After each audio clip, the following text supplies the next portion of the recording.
Hello, नमस्कार साथियों। स्वागत है आपके अपने YouTube चैनल काव्य हिंदी क्लासेज में। साथियों, आज हम पढ़ेंगे एक महत्वपूर्ण टॉपिक, वो है सर्वनाम। क्या पढ़ेंगे? सर्वनाम पढ़ेंगे। तो आइए पढ़ते हैं सर्वनाम के बारे में, यानी सर्वनाम क्या है।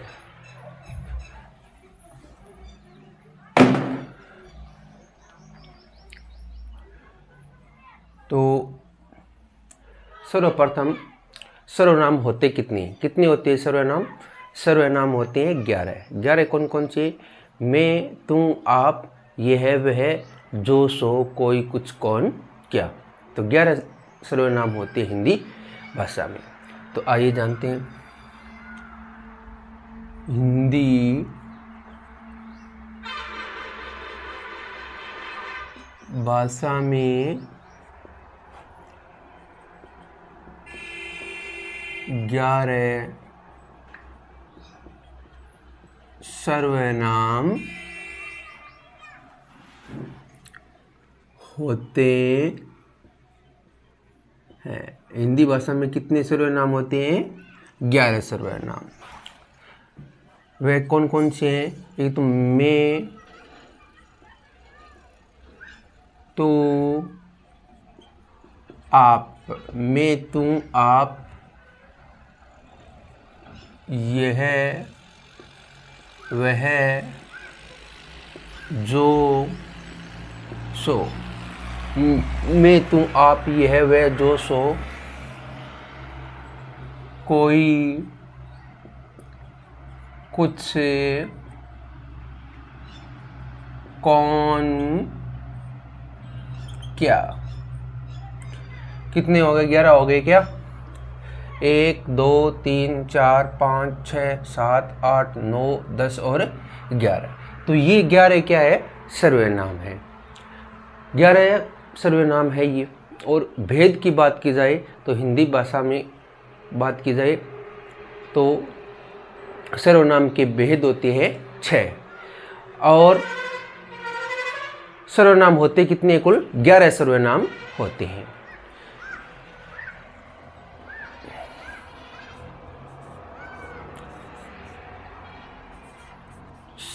सर्वनाम शब्द, सर्वनाम शब्द 2 शब्दों के योग से बना है।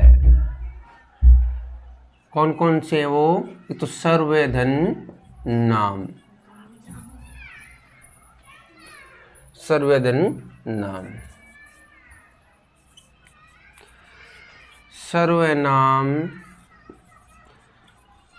शब्द का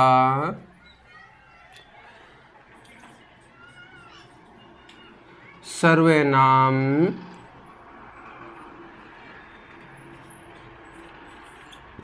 शब्द का सर्वनाम शब्द का शाब्दिक अर्थ होता है सबका नाम। शाब्दिक अर्थ क्या होता है? सबका नाम। अब जानते हैं हम सर्वनाम शब्द का प्रयोग हम व्याकरण में क्यों करते हैं, क्या कारण है सर्वनाम शब्द का प्रयोग करने का। तो संज्ञा शब्द की पुनरावृत्ति या आवर्ती को रोकने के लिए हम क्या करते हैं? सर्वनाम शब्दों का प्रयोग करते हैं। तो आइए जानते हैं। सर्वनाम शब्दों का प्रयोग भाषा में संज्ञा शब्द की आवर्ती या पुनरावृत्ति को रोकने के लिए किया जाता है। यानी सर्वनाम शब्दों का प्रयोग भाषा में संज्ञा शब्द की आवर्ती या पुनरावृत्ति को रोकने के लिए किया जाता है। और जैसे देखो,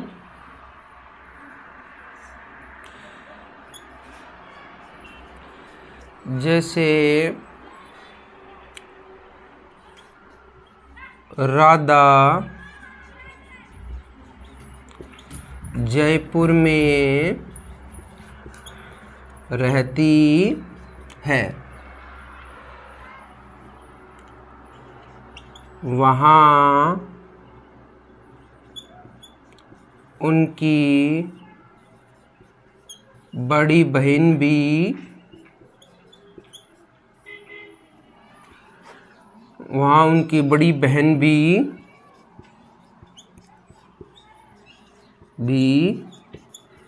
रहती है, वहाँ उनकी बड़ी बहन भी रहती है।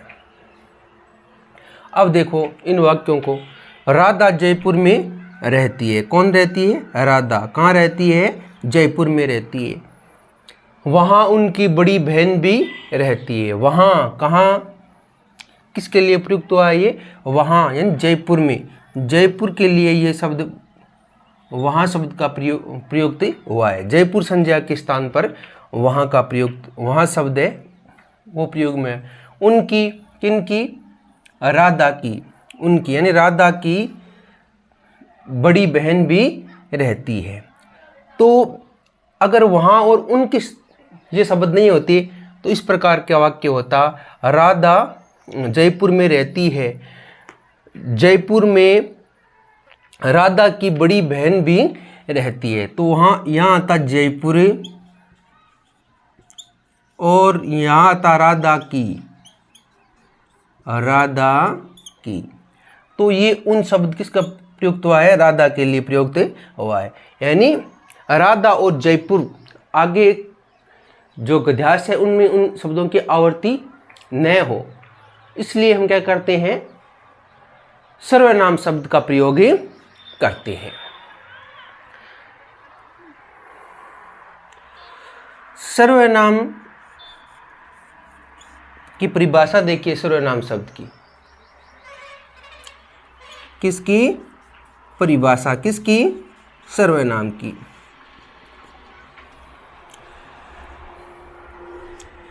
संज्ञा के स्थान पर प्रयुक्त होने वाले शब्दों को सर्वनाम कहते हैं। यानी संज्ञा के स्थान पर प्रयुक्त होने वाले शब्दों को क्या कहते हैं? सर्वनाम कहते हैं। सर्वनाम किसे कहते हैं? संज्ञा के स्थान पर प्रयुक्त होने वाले शब्दों को क्या कहते हैं? सर्वनाम कहते हैं। तो एक बार देखते हैं पुनः, हिंदी भाषा में कितने सर्वनाम होते हैं? 11 सर्वनाम होते हैं। सर्वनाम शब्द दो शब्दों के योग से बना है। कौन कौन से? एक तो सर्वधन नाम। सर्वनाम शब्द का शाब्दिक अर्थ होता है सबका नाम, सबका नाम। सर्वनाम शब्दों का प्रयोग भाषा में संज्ञा शब्द की आवर्ती या पुनरावृत्ति को रोकने के लिए किया जाता है। जैसे राधा जयपुर में रहती है, वहाँ उनकी बड़ी बहन रहती है। राधा और जयपुर के स्थान पर वहाँ और उनकी शब्द का शब्द प्रयोग में लिया गया है। परिभाषा जानते हैं कि संज्ञा के स्थान पर प्रयुक्त होने वाले शब्दों को क्या कहते हैं? हम सर्वनाम कहती है। यानी संज्ञा के स्थान पर प्रयुक्त होने वाले शब्दों को हम क्या कहते हैं? सर्वनाम कहते हैं। सर्वनाम की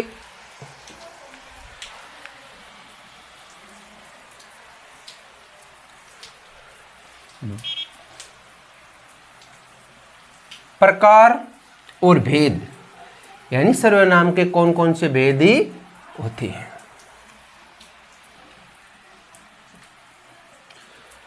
तो संज्ञा के स्थान पर प्रयुक्त होने वाले शब्द क्या कहलाते हैं? सर्वनाम कहलाते हैं।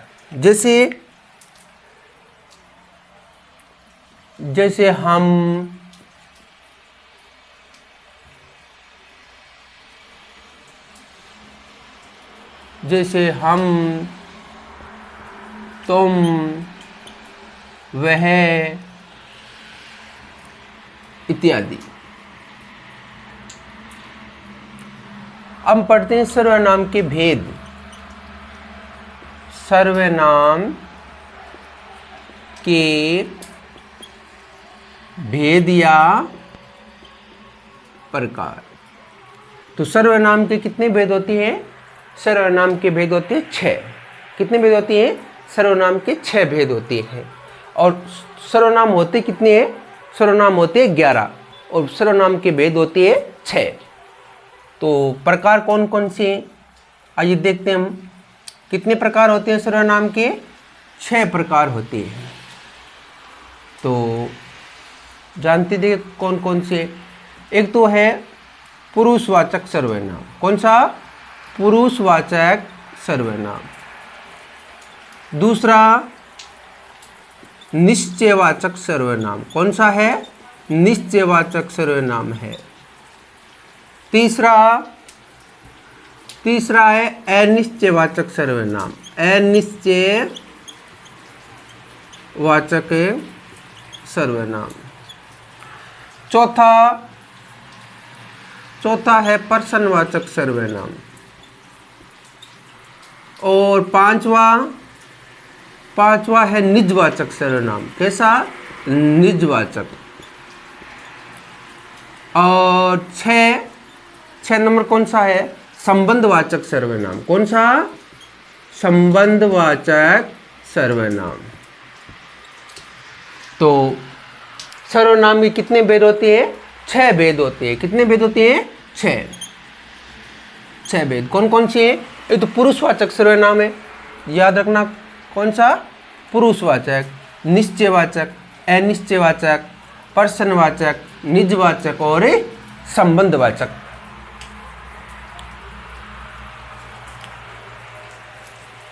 तो आज के लिए बस इतना ही। मिलते हैं नेक्स्ट वीडियो में, सर्वनाम की भेद के बारे में जानेंगे। तो आपको ये वीडियो कैसा लगा? अगर अच्छा लगे तो वीडियो को लाइक करना है और चैनल को सब्सक्राइब करना है।